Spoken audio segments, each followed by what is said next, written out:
Okay, so this is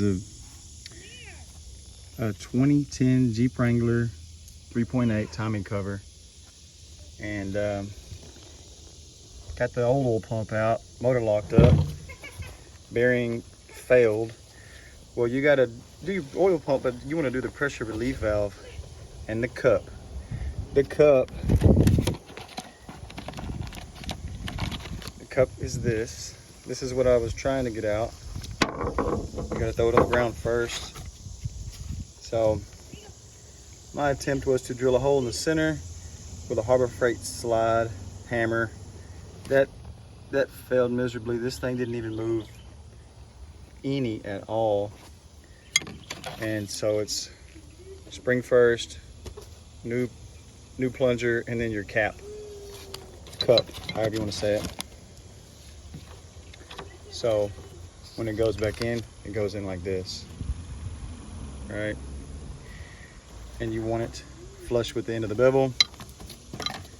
So my second attempt, after the first one failed, is to score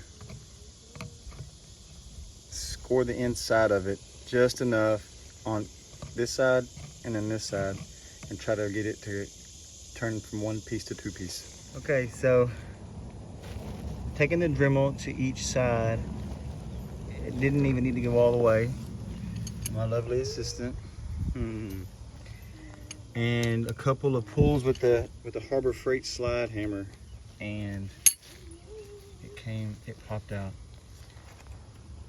So it did work, and it looks like I scored the board just a little bit. We'll see how bad it is. But the idea for me was, if I'm gonna score it, score it up in there, not towards the base.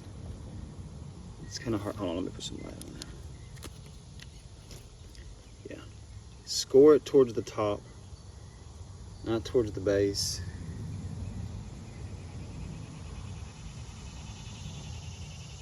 Yep.